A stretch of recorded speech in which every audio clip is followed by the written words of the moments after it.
Bonsoir à toutes et à tous, et merci d'être restés jusqu'au bout. Nous entamons la dernière session de ces 2 jours et demi par une séquence que nous attendions, nous, avec impatience, parce qu'on a la chance d'accueillir pour une petite session de 20 minutes Laurent Daudet. Laurent Daudet qui est professeur, qui était, ou qui sera toujours d'ailleurs, professeur à l'Université Paris-Cité, et membre d'un des laboratoires de PSL à l'ESPCI, un laboratoire de physique. Laurent est physicien de formation, me semble-t-il, mais surtout cofondateur et directeur général de l'entreprise Lighton. Lighton est pour ceux qui m'ont entendu tout à l'heure, je vais me répéter un petit peu, Lighton fait partie des quelques entreprises européennes qui développent des modèles d'IA générative, et en particulier ce qu'on appelle les Large Language Models, ces gros modèles de langue qui font beaucoup l'actualité. C'est ce qu'il y a derrière ChatGPT. Il y a peu d'entreprises au monde qui peuvent rivaliser avec le produit d'OpenAI. Lighton en produit quelques-uns. Le plus récent est le modèle Alfred. Tout à l'heure, j'ai parlé de Falcon. Falcon, c'est un modèle qui peut générer du texte, et quand on met de l'interaction par-dessus, on arrive à ChatGPT qui est basé sur GPT. Donc là, Alfred, c'est un modèle d'interaction à base de Falcon, avec moins de paramètres et une efficacité très grande. Donc il y a aussi, peut-être qu'il en parlera, il y a aussi un souci énergétique derrière. Et surtout, c'est un modèle libre, donc que vous pouvez utiliser. Et donc j'en ai beaucoup trop dit, donc ça vous dit un peu l'excitation qu'on a pour accueillir Laurent parmi nous. Et donc je passe la parole à Laurent, le remercions d'avance. Merci. Non, c'est pas mes slides. Ouais.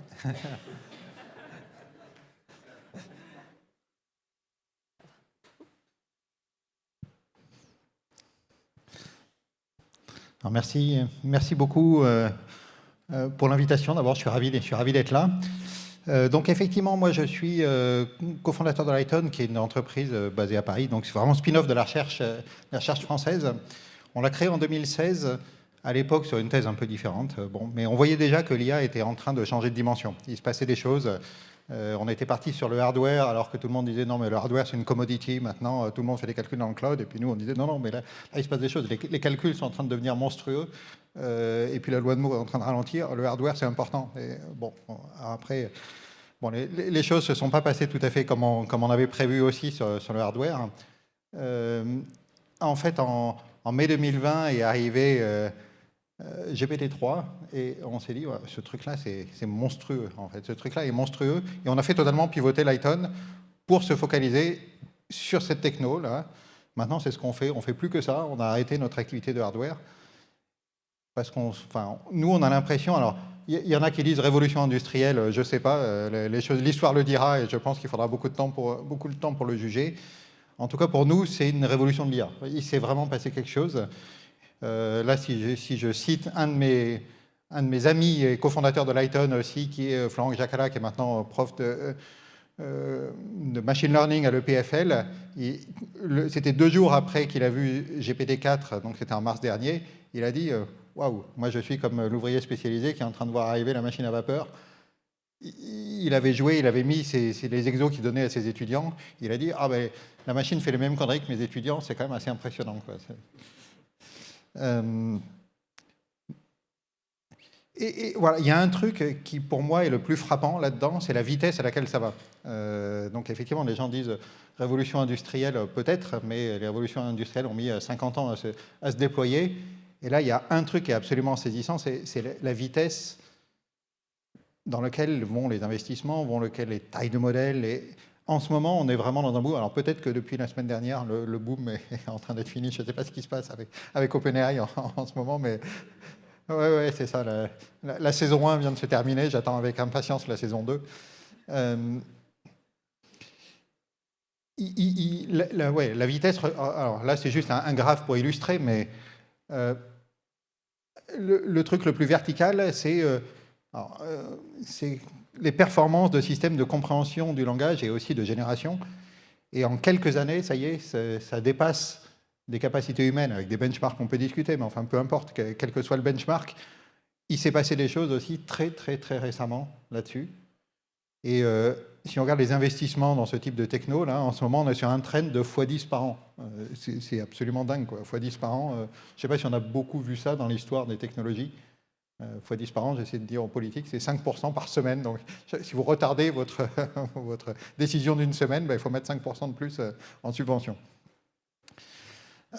Ça m'interpelle aussi parce que GPT, qui vaut pour Generative Pre-trained Transformers, qui est l'acronyme de GPT-3, dans le dictionnaire, c'est General Purpose Technology, en fait. Je ne sais pas si c'est totalement une coïncidence. General Purpose Technology, c'est les technologies comme l'électricité, comme Internet, etc. C'est des technologies qui, en elles-mêmes, permettent des choses. C'est une enabler, c'est pas une fin en soi. Savoir faire des poèmes, la dissertation de votre petit-neveu, c'est rigolo, on s'est bien amusé. Mais maintenant, c'est qu'est-ce que ça permet. Et il y a, en fait, ce qu'on voit, c'est qu'il y a plein d'entreprises qui se sont créées, mais depuis un an, là, et qui créent des couches applicatives au-dessus de toutes ces technologies pour aller vers le end-use et pour vraiment utiliser ces technos. Et c'est là où c'est vraiment intéressant. Alors après, la question qui se pose, c'est, voilà, est-ce qu'il faut avoir un seul acteur? Et puis nous, on dit effectivement non. D'ailleurs, on l'a vu la semaine dernière. J'aurais construit une techno basée sur OpenAI, j'aurais tremblé un peu la semaine dernière quand même, parce qu'on ne savait pas le futur de cette entreprise. Donc c'est bien qu'il y ait une diversité d'acteurs, et nous, on dit qu'il y a une opportunité pour des acteurs européens aussi qui vont développer de l'open source, comme ce qu'on fait à Layton. Alors pour nous, vraiment, c'est nouveau pour trois choses. Effectivement, le côté, je ne vais pas vous savez très bien ce que c'est que l'IA générative, et je vous donne juste notre lecture. Le côté génératif, vraiment, ça c'est nouveau. L'IA, depuis le début, a toujours fait de l'analyse de données, l'analyse de texte, bien entendu, c'est analyse. Mais là, le côté génératif, finalement, ça questionne même ce qu'on avait appris comme étant le test de Turing. Est-ce qu'on parle à une machine ou est-ce qu'on parle à un humain? Enfin, ça y est, maintenant, ce truc, c'est un peu obsolète, maintenant, cette définition de ce que c'est que l'IA. Les comportements émergents aussi, ce qu'on appelle les comportements émergents, c'est de dire, pour la première fois, on a une IA qui sait faire des tâches sur lesquelles elle n'a pas été explicitement entraînée. On lui dit, fais-moi un résumé, fais-moi un post Instagram, par exemple. Ce n'est pas un modèle pour faire des posts Instagram, et pourtant, ça sait faire des tâches. Et puis même si ça ne sait pas faire, on lui montre 2-3 exemples. Et puis 2-3 exemples, c'est few-shot learning, et ça marche. Ça aussi, c'est fou. Enfin, nous, ça nous a totalement scotché quand on a vu arriver ça. Et ça, c'est dû à deux choses. C'est dû à une nouvelle architecture, là. C'était architecture transformer, vraiment, qui prend en compte, je dirais, le contexte, c'est cette notion d'attention, etc. Mais du coup, on arrive à générer du texte qui est sur un contexte long. On a des dépendances très longues. Ça, c'est vraiment dû à cette architecture. Et le côté aussi, c'est le côté taille, le côté scaling.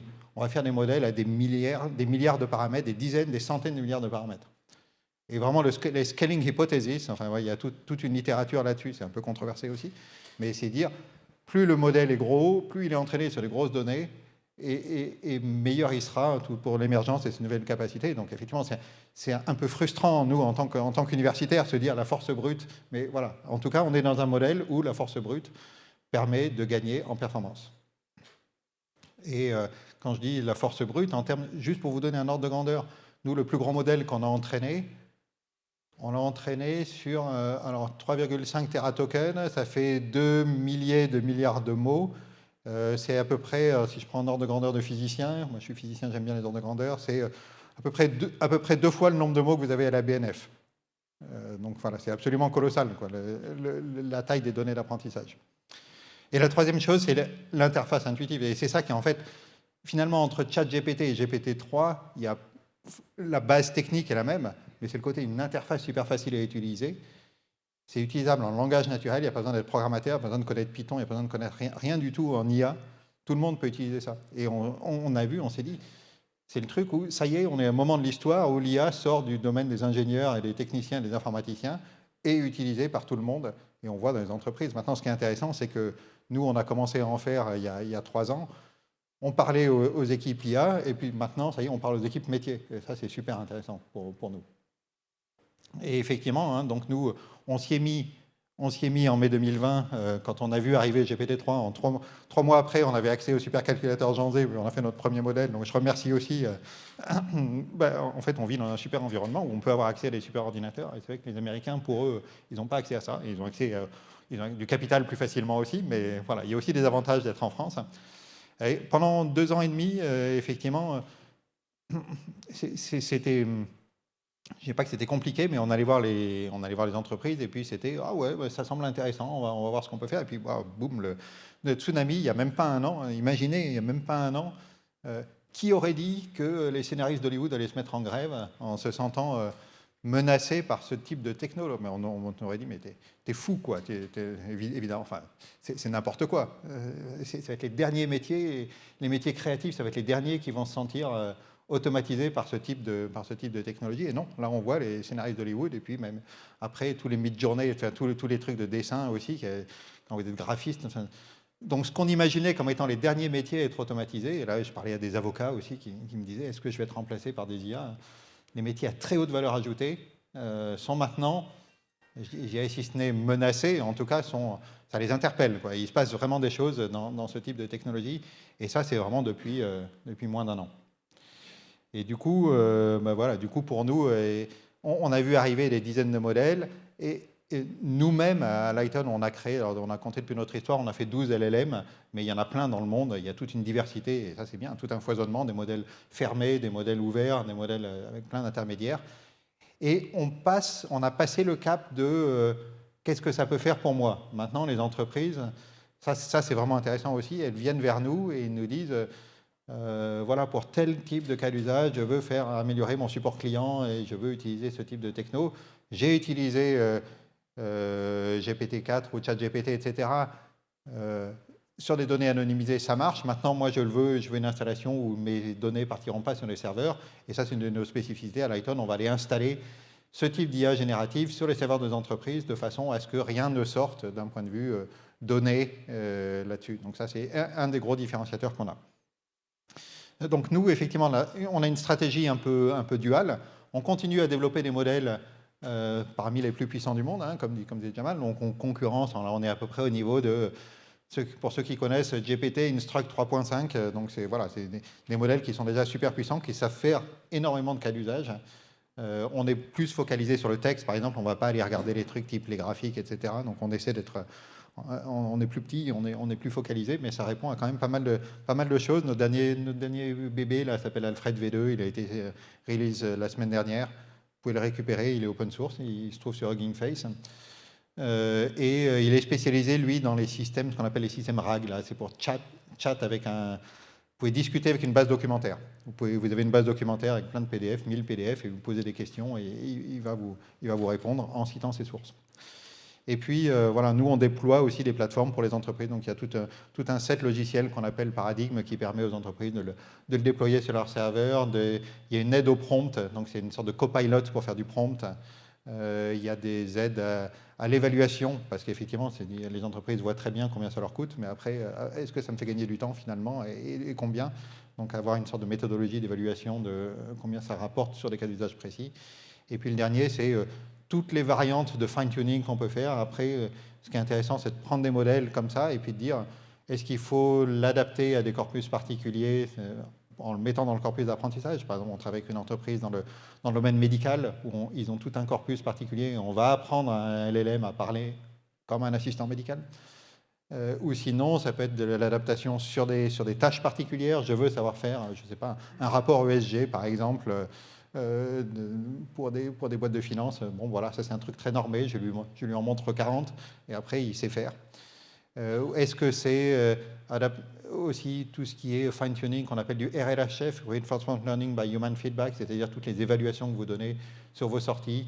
Je ne sais pas si vous avez utilisé ChatGPT récemment, il y a pouce haut, pouce en bas, est-ce que cette complétion vous a plu? Ce n'est pas juste pour faire plaisir à OpenAI, c'est aussi parce qu'ils vont utiliser cette donnée-là pour dire le modèle, on va le renforcer pour les évaluer, pour aller dans le sens du positif. Et effectivement, voilà, donc ça, on sait faire, c'est les techniques RLHF, et d'ailleurs, c'est ce qu'on a utilisé dans Alfred. Donc voilà, juste un petit exemple de cas d'usage réel, donc les systèmes RAG, là, Retrieval Augmented Generation. Donc le RAG, en gros, c'est mixer une sorte de moteur de recherche interne avec l'IA générative, en disant, voilà, vous posez une question... why are larger language models better? Vous posez une question, et là, on a une base documentaire d'articles de recherche, et voilà, là, ça sort en une phrase, hein, on peut lui dire élabore, et il sortira la réponse en 10 phrases, hein, ou autant que vous voulez. Et puis, Là, il cite 3 sources, parce qu'on a paramétré à 3 sources, mais il dit, moi j'ai été prendre page 38 du 3e article, et puis on clique sur le bouton de droite, et puis on voit le paragraphe highlighté qui va supporter la réponse, en fait. Donc ça permet d'aller un peu plus loin d'un des défauts qu'on dit, ouais, les LLM, ça hallucine. Bah oui, un LLM, ça hallucine au sens, c'est fait pour. Enfin, je veux dire, c'est pas fait pour dire la vérité, ça n'a aucune notion de vérité, c'est un modèle statistique, c'est fait pour trouver les suites de mots qui sont les plus statistiquement plausibles. Donc, ça n'a pas de notion de vérité, un LLM. Alors là, par contre, on essaie d'aller au-delà de ça. Et en plus, c'est bien, Alfred aussi, on l'a programmé pour dire « je ne sais pas » quand il ne sait pas. Il ne va pas essayer d'inventer une réponse, il dit bah, « dans le corpus documentaire, j'essaie de trouver la réponse, mais en fait, ça parlait de recettes de cuisine et tu me demandes pourquoi les large language models sont mieux, je n'ai pas trouvé ». Ouais, alors effectivement, comme tout système, hein, il y a des limites technologiques. Et comme je dis, il y a les réponses fausses et les hallucinations. Ça. Donc on essaie d'aller contre ça et c'est quelque chose sur lequel on travaille beaucoup. Il y a le cas, voilà, les modèles de fait sont aussi sont offensifs. Hein, c'est peut-être un mauvais anglicisme, mais c'est des réponses qui pourraient être, je sais pas, racistes par exemple, etc. Oui, bien sûr. Enfin, je veux dire, c'est entraîné sur des corpus qui sont, comme je dis, on entraîne sur tout Internet. Alors on essaie de filtrer, on met des heuristiques en disant si ça parle comme Wikipédia, c'est que probablement c'est pas trop... oui, c'est pas trop des forums de haters mais il y en a. De fait, on ne peut pas garantir qu'il n'y en a pas. Donc il y a des biais, forcément il y a des biais aussi. Mais ce sur quoi on insiste, et quand on parle, il y a un gros débat en ce moment sur la législation dans le cadre du EU AI Act. Il y avait des premiers drafts qui disaient il faut que le modèle en lui-même soit non biaisé. C'est juste pas comprendre comment marchent ces technologies. Mon modèle, il est biaisé. Après, ce qui est important, c'est de dire quand je le déploie sur un cas d'usage de tri de CV, évidemment que je ne veux pas de biais. Mais c'est dans le déploiement sur un cas d'usage. Donc c'est la couche applicative, la dernière couche applicative, où là, on peut, dans un cas d'usage bien précis, définir ce que ça veut dire pas biaisé. Mais ça n'a aucun sens de dire je veux un LLM pas biaisé. En lui-même, c'est une techno. Voilà. C'est juste une petite parenthèse, mais c'est important que les législateurs ont visiblement essayé de rajouter une couche d'IA générative sur un draft qui était prévu depuis des années déjà. Et c'est compliqué. Je crois qu'on est dans la dernière ligne de droite, mais... Et voilà, je dis aussi, attendez de voir la suite, parce que nous aussi, on a cette impression qu'on n'est qu'au début d'une nouvelle vague d'innovation. Que c'est des trucs, il y a eu vraiment en gros, le papier sur les transformers date de 2017, et le modèle GPT-3, qui était vraiment le premier modèle qui nous a vraiment impressionné, c'est 2020. On a l'impression, nous, qu'on est sur une décade, il va y avoir une décennie d'innovation où il va se passer des choses assez nouvelles. Donc, c'est une période super intéressante d'être au cœur de cette révolution technologique. Voilà. Après, ce qui est intéressant aussi, c'est toujours pareil sur les risques, parce que c'est vrai que c'est une techno super transformative. Et c'est vrai que nous, on n'est pas du tout dans le côté doomers, dire qu'on est en train de construire des Terminators des robots autonomes qui vont être là grâce à l'IA générative et qu'il faut absolument... C'est un peu le discours OpenAI, enfin moi qui m'énerve un peu au sens notre techno est tellement puissante qu'il ne faut pas la mettre entre toutes les mains, et c'est un peu une manière de dire surtout n'allez pas voir, on est tellement en avance, nous notre truc, enfin, c'est un peu une manière de marquer son territoire aussi. On a tendance à penser que les gens n'ont pas attendu l'IA générative pour s'entretuer, hein, la bêtise humaine malheureusement n'a pas attendu l'IA générative, et que ça masque souvent des vrais discours sur des vrais problèmes qui sont des discours de monopole économique. C'est ce qu'on a vu exactement la semaine dernière. Le psychodrame à OpenAI, c'était sur des questions de est-ce que OpenAI, qui a été créé sur un truc non-profit, de fait, est-ce qu'il y a une prise de contrôle par Microsoft qui est de fait, je ne porte pas de jugement de valeur, mais ils ne sont pas non-profit, Microsoft, à ce que je sache. Et nous, effectivement, je pense qu'il y a des vrais enjeux qui sont des enjeux sociétaux ici, mais qui sont des enjeux de monopole économique, beaucoup plus que des enjeux sur les Terminators ou le AGI, je ne sais pas ce que c'est, ou le Super Intelligence, je ne sais pas ce que c'est non plus, c'est des termes super mal définis. À mon avis, ce n'est pas très intéressant tous ces débats-là. il y a des débats super intéressants, très actuels, sur des monopoles, sur des sur des destructions d'emplois et sur des changements, un accompagnement qu'il va falloir faire pour les gens qui vont se retrouver sur le carreau. Ça va créer d'autres emplois aussi. Donc juste pour finir, un peu, parce que je crois que le timing est un peu... Ouais, il me reste... allez, je prends 5 minutes pour dire, voilà, pourquoi nous, effectivement, en Europe, pourquoi est-ce qu'on va développer ça? Je veux dire, après tout, il y a des gens très bons aux États-Unis, il y a plein de startups qui sont 1000 fois mieux financées que nous. Effectivement, les gens viennent nous voir pour cette question de confidentialité des données. Alors, tout le monde a entendu parler de Samsung qui avait envoyé des données confidentielles sur ChatGPT. Ben, ouais, c'était des données confidentielles. Et le fine print de quand vous utilisez ChatGPT, c'est de dire je donne à OpenAI le droit de réutiliser les données que vous me mettez. Peut-être dans la prochaine génération de modèles, vous avez les documents confidentiels. Donc ça, c'est effectivement problématique. C'est des clouds. OpenAI, vous pouvez les avoir avec un accord de distribution exclusif sur les clouds Microsoft Azure. C'est très bien, mais c'est soumis au Cloud Act. Donc, bon, pour certaines entreprises technologiques ou des services publics en France, c'est problématique. Et ce n'est pas que les données. Ce qui est intéressant, c'est que c'est aussi le savoir-faire. Quand vous dites, voilà, moi je fais mes rapports ESG de telle façon, même si les données elles-mêmes ne sont pas confidentielles, ben, si vous lui montrez 40 fois comment vous avez fait des rapports ESG à votre façon, le modèle a appris comment vous faites des rapports ESG.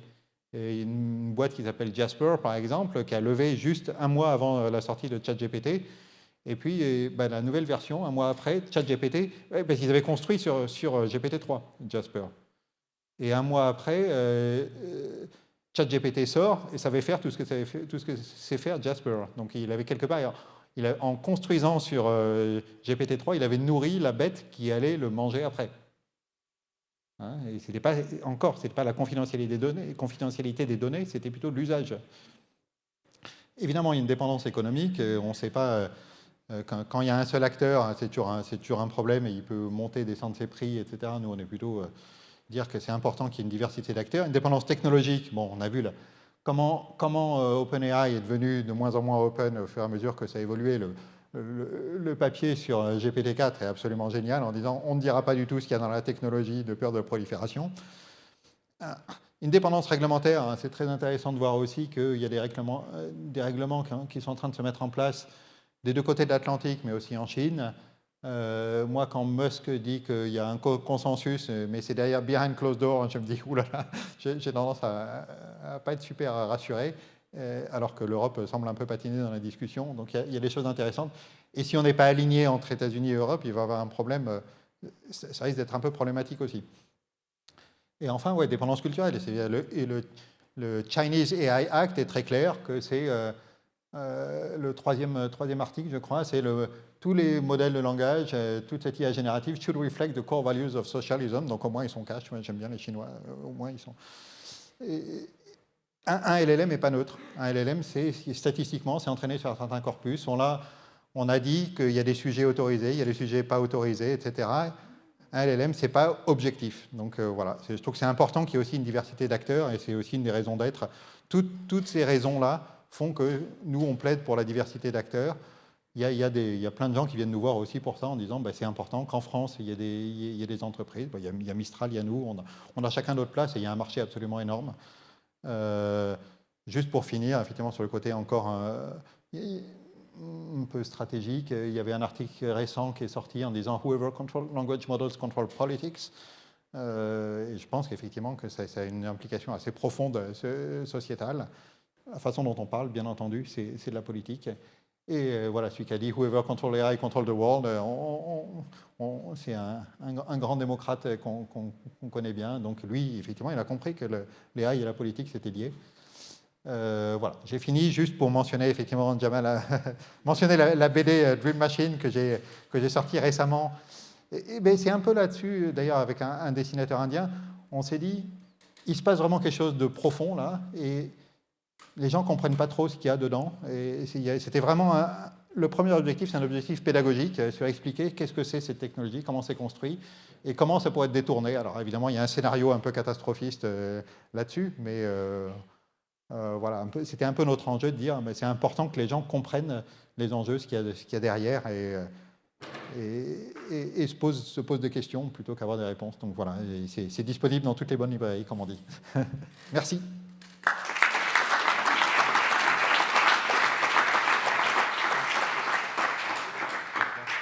Merci beaucoup, Laurent. Merci infiniment. On a le temps pour quelques questions, donc n'hésitez pas à lever la main et on vous apportera un micro ou pas.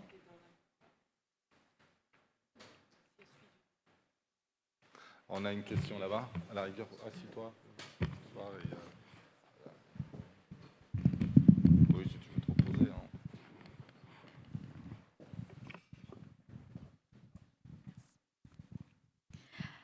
Bonjour, merci beaucoup pour l'explication. Moi, j'ai quelques questions par rapport au marché français et l'adoption de cette nouvelle technologie. Quels sont les secteurs, enfin, les entreprises qui sont le plus intéressées par l'implémentation de l'AI, enfin, et aussi les cas d'utilisation concrètes? Alors, merci. Alors, c'est vrai que c'est... En fait, il y a les secteurs qui sont intéressés par l'AI, à mon avis, c'est tout le monde.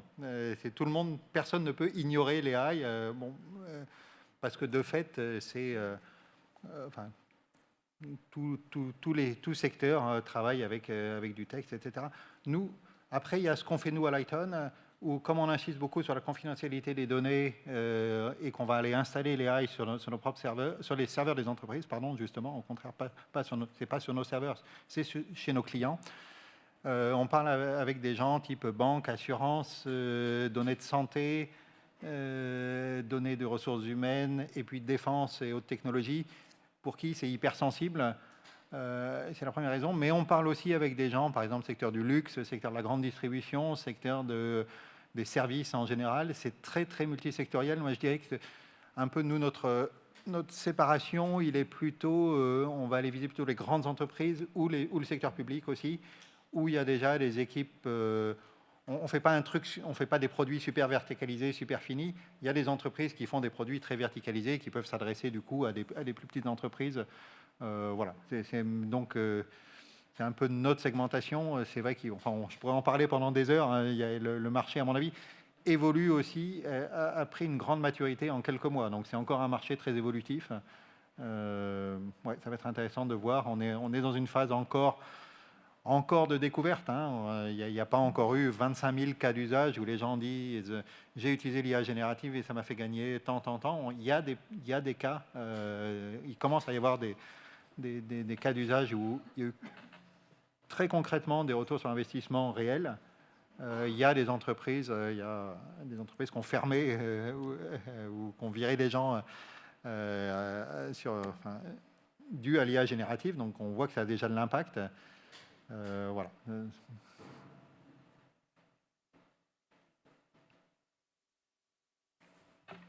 Oui, j'ai une question. Vous parliez de plus on met de paramètres, plus on met de mots, plus le modèle sera meilleur. Est-ce qu'on a une idée du seuil à compter duquel le nombre de paramètres, le nombre de mots est nécessaire et suffisant pour que, au-delà, ça ne mérite pas le surcroît de CPU? Oui. Là, actuellement, on est dans la période folle. On est dans la période de scaling. Donc, là, pour l'instant, on n'a pas atteint cette asymptote dont vous parlez. Et on voit circuler des chiffres absolument fous sur des supercalculateurs qui sont en train d'être mis en place avec les dernières générations. À la fin, c'est Nvidia qui gagne de l'argent, de toute façon. Donc, on n'y est pas encore. Et ce qui est un peu triste aussi, triste d'un point de vue... là, je prends ma casquette de scientifique, c'est que pour l'instant, on voit ça, mais on n'a pas de raison, il n'y a pas trop d'explications. Ça reste assez empirique, finalement, sur ces explications. Il y a un peu des choses, hein, mais...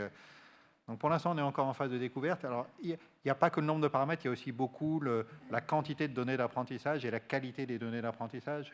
Heureusement, quand même, il y a de l'impact sur lequel on a beaucoup travaillé nous-mêmes.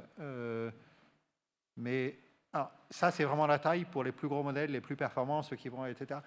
Ce qu'on essaie de montrer aussi, c'est que dans une grande majorité des cas, vous n'avez pas besoin d'avoir les modèles à 180 milliards de paramètres. Nous, le modèle Alfred a 40 milliards de paramètres. Alors déjà, c'est beaucoup, 40 milliards de paramètres. Il faut déjà des belles cartes graphiques pour les faire tourner, mais il y a aussi des modèles à 7 milliards de paramètres qui savent résoudre il y a certains cas d'usage qui sont totalement utilisables avec des plus petits modèles. Ça reste quand même des gros modèles par rapport à ce qu'on faisait dans l'Antiquité, c'est il y a 3 ans. Mais oui, je pense qu'il faut voir, je pense que l'histoire va dans une sorte d'ouverture sur les tailles de modèles. Il va toujours y avoir une compétition avec les gens très riches et qui vont continuer, les OpenAI vont continuer à faire des méga modèles et quelques compétiteurs, mais il va y avoir aussi, je pense, une période de prise de conscience qu'on ne peut pas être raisonnable. Enfin, il faut être raisonnable, au contraire. Il faut être raisonnable dans un déploiement à l'échelle, surtout quand il va y avoir des milliards de gens qui vont utiliser ça de façon quotidienne que de faire du Google Search, etc. Là où on ne peut pas avoir des modèles à 500 milliards de paramètres. Il y a les enjeux environnementaux aussi, tout simplement. Hein, aussi. Enfin, je veux dire, il y a les enjeux de prix, il y a les enjeux environnementaux. C'était le sens de ma question. Beaucoup d'enjeux. Oui.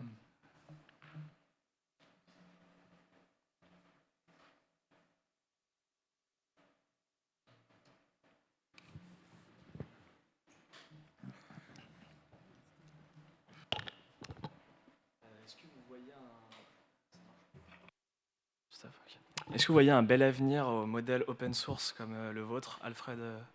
Quand on voit l'écart d'investissement des modèles privés comme OpenAI et quand on voit ceux qui reçoivent Hugging Face, par exemple, donc voilà, est-ce que vous voyez un bel avenir dans les modèles open source? Parce que, effectivement, à mon avis, il y a besoin d'avoir une diversité d'acteurs, comme je dis. Il y aura des gens qui iront vers le OpenAI parce qu'effectivement, ils sont leaders du marché, il n'y a aucun doute là-dessus. Mais c'est des modèles totalement fermés. Vous ne pouvez pas lever le capot, vous ne savez pas ce qu'il y a dans la base d'entraînement, vous ne savez pas comment c'est fabriqué. Et dans le cadre de compliance, par exemple, oui, vous allez certainement avoir un auditeur externe qui va dire oui, ce modèle, il est compliant par rapport aux lois européennes. Enfin bon, on a vu dans le passé beaucoup les limites de système. Donc c'est important que pour certains acteurs, il y ait aussi la possibilité de déployer des modèles en open source pour lesquels la base d'apprentissage est plus ouverte, etc. Pour moi, la diversité est importante. Donc oui, je vois un très bon avenir. Et c'est toujours pareil. Je pense que c'est les courbes de retour décroissant. C'est-à-dire, pour avoir un modèle quelques pourcents meilleur, il faut mettre 10 fois plus d'argent. Donc, certes, les modèles, vous avez raison de dire que les modèles de OpenAI sont meilleurs que nos modèles. Il n'y a aucun doute là-dessus. Mais par contre, voilà, nous, on arrive à être compétitifs avec le modèle génération N-1, qui fait déjà énormément de tâches et qui répond à beaucoup des cas d'usage que les entreprises nous demandent.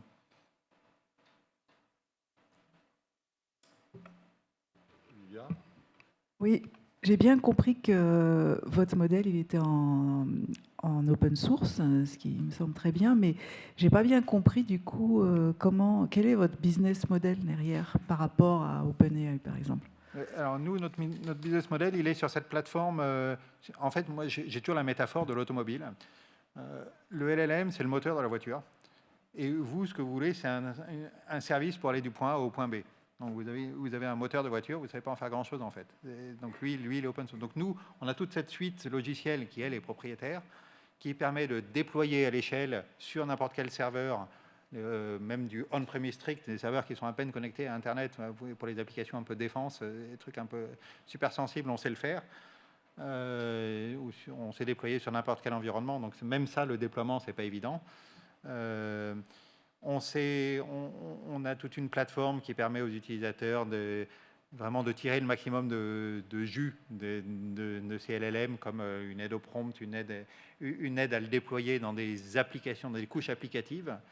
Donc vraiment le côté de la dernière étape finalement entre le LLM et les gens des métiers, vraiment.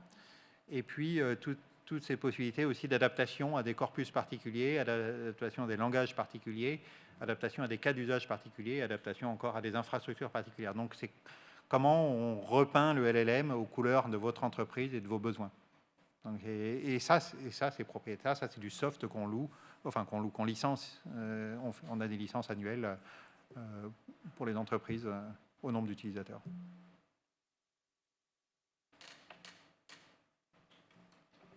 D'autres questions? Je regarde de l'heure parce que moi j'ai une dizaine de questions pour toi. Non, non, je vais en poser qu'une seule. Comment tu vois le futur du domaine? Alors, déjà, moi, futur du domaine, je fais aucune prédiction à plus qu'un an ou deux, parce que n'importe...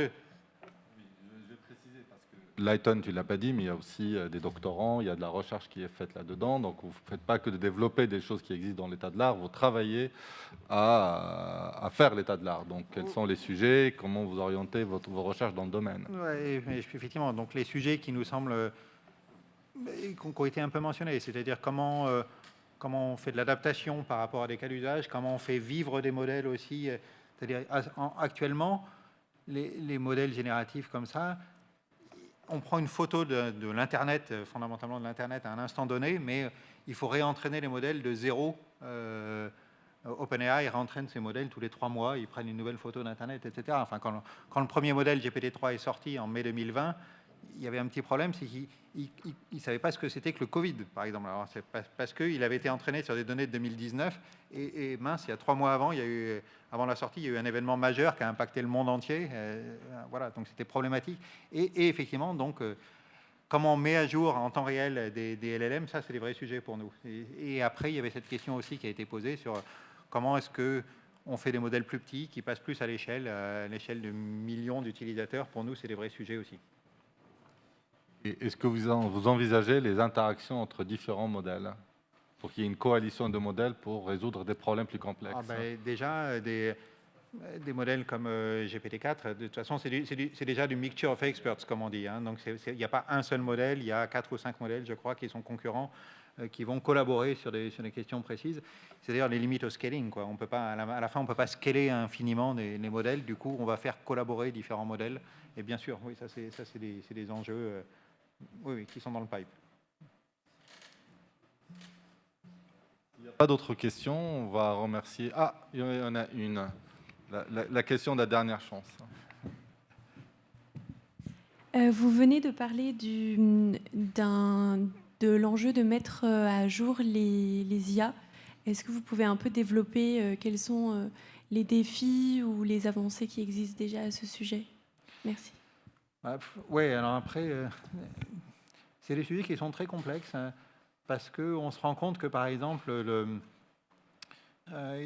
quand on entraîne un modèle, l'ordre dans lequel on présente les données compte. On ne peut pas présenter les données dans n'importe quel ordre. Il y a une sorte de curriculum, quoi. Comme on fait les curriculums pour les étudiants, on ne peut pas lui faire un cours de master avant de lui avoir fait le cours de licence, etc. Et du coup, on ne peut pas juste mettre à jour avec les données les plus récentes. Donc, il y a des techniques... il y a des techniques qui sont faites là-dessus pour essayer de voir comment on met à jour des modèles, mais pour l'instant, ce n'est pas très satisfaisant, en fait. Donc, pour nous, je dirais, ça fait partie des nœuds qu'il faut craquer pour arriver à ça. Par contre, nous, ce sur quoi on travaille dans les systèmes RAG que j'ai présentés, où on fait du chat sur une base documentaire, en fait, on a le LLM qui a son système, sa vision du monde, mais la base documentaire, elle peut être mise à jour en temps réel, finalement. Celle-là, elle peut vivre. Donc ça, c'est intéressant parce que on va mixer l'IA générative qui, elle, est sur un modèle préentraîné et les moteurs de recherche sur des bases documentaires qui, elles, peuvent être mises à jour. Il suffit de embedder les nouveaux documents s'il y a des nouveaux documents qui arrivent. Donc ça par contre, on sait faire. Très bien, on va remercier encore une fois Laurent pour sa présence avec nous, pour son temps. Merci. Et pour ses échanges.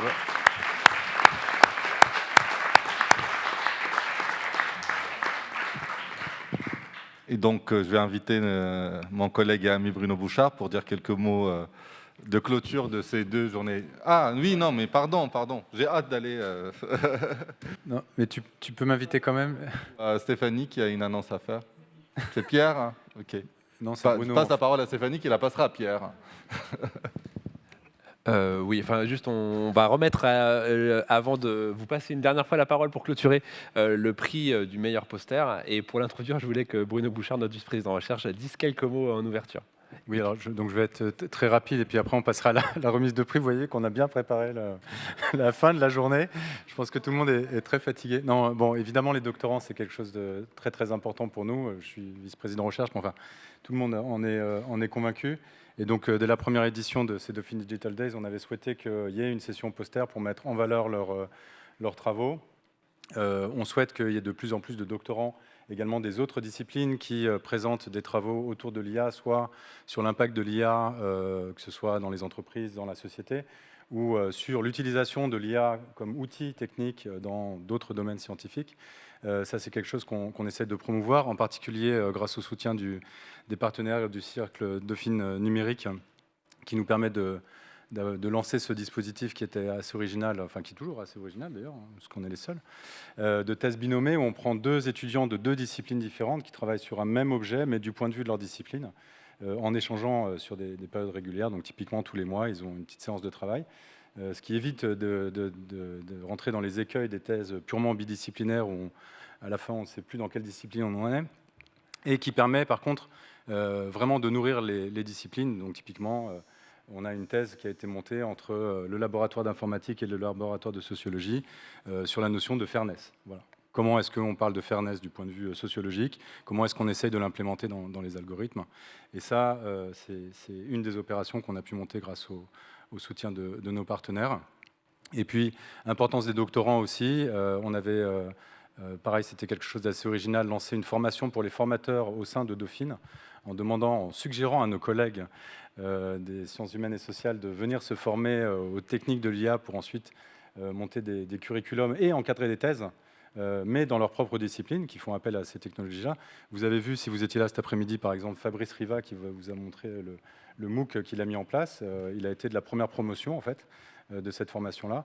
Et cet effort-là de formation de nos collègues, et puis des doctorants, c'est quelque chose qu'on a leveragé au niveau de PSL en créant vraiment une formation là au niveau de PSL qui est ouverte à la fois aux collègues et aux doctorants.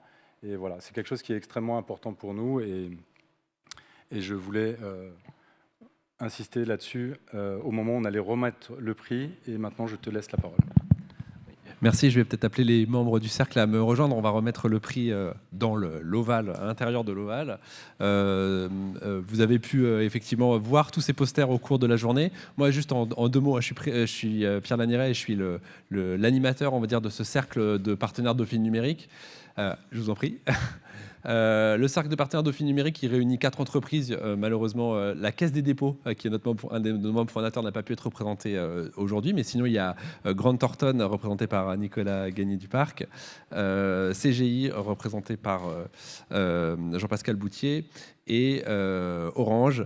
Et je vais te laisser la parole puisque tu es le dernier arrivé et pour expliquer un petit peu pourquoi tu as rejoint le cercle, ce groupe de réflexion autour des enjeux de l'IA. Je te passe la parole. Last in, first out. Merci beaucoup. Alors pourquoi Orange a rejoint la Fusion Petit Dernier? On est arrivé qu'en février. Alors dans un monde où l'IA va très très vite, 8-10 mois c'est très long, mais en fait ça aurait été court pour un partenariat, mais très encourageant, très fructueux. On a rejoint parce que ce domaine est adressé de longue date chez Orange, a été rappelé hier lors d'une des tables rondes. C'est un des 5, l'IA responsable en éthique est un des 5 domaines prioritaires de recherche d'Orange. Et il était assez naturel quand le programme nous a été présenté, parce que ça faisait vraiment écho absolument à notre vision, à nos enjeux et à nos manières d'agir dans le domaine de l'IA éthique et responsable. Parce que je pense qu'il y a un mot qui est clé, qui est la confiance. Et c'était la possibilité de s'adosser à l'excellence de la recherche de Dauphine et le partage avec les autres partenaires dans des domaines différents, où parfois nous sommes partenaires ou concurrents, selon les domaines d'activité. Donc merci de la confiance qu'ils nous a accordée et on est ravis d'être là. Et merci aux entreprises du cercle qui financent notamment des dispositifs autour de des tests binomés, etc., dont on a rappelé l'existence tout à l'heure. Alors, pour remettre le prix, c'est moi qui ai le nom du gagnant en tête. Je vais tâcher de ne pas l'écorner. Je vais appeler le ou la lauréate et je vais l'inviter à venir ici recevoir son prix et son chèque. En échange de quoi il ou elle aura la délicate charge de nous représenter très rapidement le thème de son travail, de son poster. Et donc, sans plus attendre, le gagnant est Alexandre Vérine, que j'appelle et qui peut du coup nous rejoindre s'il est présent.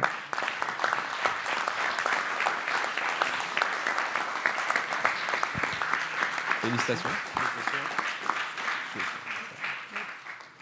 On va vous remettre ça. Hop, voilà. Je te laisse son Pascal. Hop, si tu veux te mettre à côté.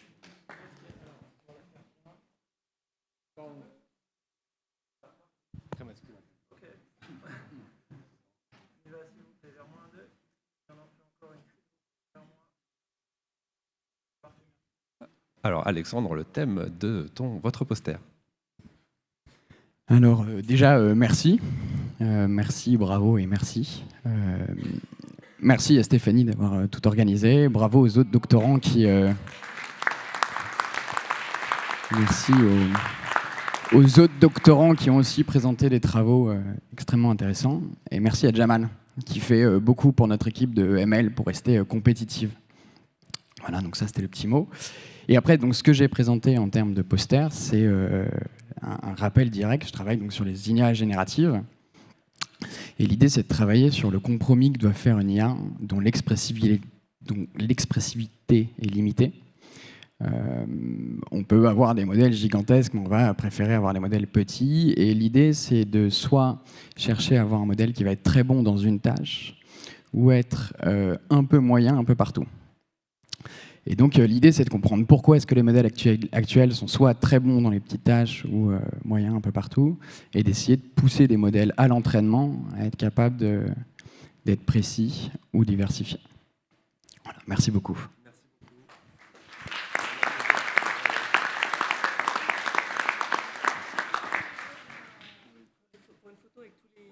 On va inviter tous les doctorants qui ont présenté un poster à venir avec nous pour une photo souvenir.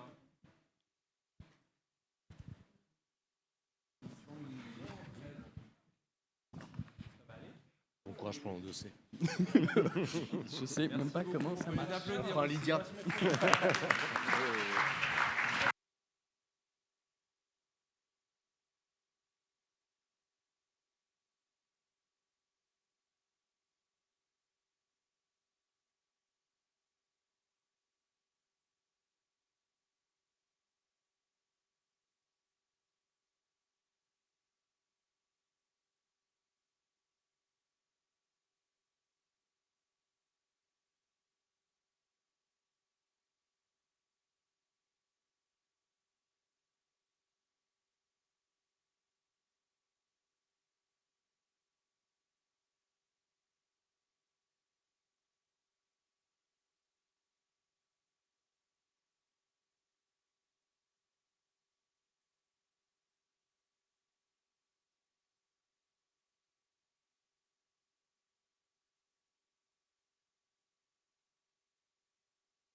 On attend que vous repreniez place. Cette fois-ci, c'est vraiment les derniers mots, hein, donc je vais m'y coller parce que mon ami a déjà parlé. L'occasion pour moi de vous remercier toutes et tous pour votre présence. Remercier l'ensemble des collègues qui ont participé à l'organisation de cet événement. C'est le deuxième événement, hein, donc on l'a commencé l'année dernière. Et pour être honnête avec vous, on n'avait pas prévu de faire la deuxième édition un an après. Donc, mais suite à la réussite de l'événement de la première année et sous la pression amicale de notre directrice de la communication, on n'a pas eu d'autre choix que de récidiver cette année. Et je pense qu'on a eu bien raison parce que, Laurent l'a dit, il s'est passé beaucoup de choses, il se passe beaucoup de choses autour de ce domaine. Et nous, on tient à ce que Dauphine soit cette maison ouverte, cette maison où la science parle à la société. On tient à remplir aussi notre rôle. S'agissant d'un domaine où ça a été dit, ça a été répété plusieurs fois depuis lundi, il transforme profondément et très rapidement notre société, nos sociétés, nos vies, notre quotidien. Et donc maintenir cette discussion, cette grande conversation qu'a le monde universitaire avec le monde non universitaire, que ce soit au travers des experts, que ce soit au travers des acteurs de la société civile ou juste des citoyens, qu'on remercie d'être ici, c'est aussi notre rôle, c'est le rôle de l'université. On produit du savoir, on forme, et on a toute une action autour de la formation à la fois sur l'IA et ses usages. Je remercie ici, je reconnais des visages d'étudiants de la double licence IA et sciences des organisations, ceux qui n'ont pas eu d'autre choix que d'être là, mais j'espère qu'ils ne le regrettent pas. Donc voilà, donc on agit sur tous les fronts et on essaie de jouer notre rôle de producteur de savoir et de transmetteur de savoir. Donc encore une fois, merci à tous les intervenants, merci à tous ceux qui sont venus partager avec nous leur expertise, merci aux collègues, merci à Laurent. Et puis, on vous donne rendez-vous l'année prochaine, très certainement. Et je pense que j'ai oublié quelque chose. Donc, il faut remercier. Je pense qu'il faudrait remercier Stéphanie et Valérie, directrice de la communication, qui prépare l'événement depuis très longtemps, qui vont être contentes de boire un verre ce soir. Et évidemment, je ne parle pas des équipes, mais elles se reconnaîtront. Enfin, on est bien conscient que tout ça, c'est un énorme travail d'équipe, un gros travail. Donc, merci énormément pour que cet événement soit possible grâce à vous. Et on se rejoint dehors. Donc, en attendant l'événement de l'année prochaine, à peu près à la même période, on vous invite à un cocktail et à une animation. Je vous laisse découvrir.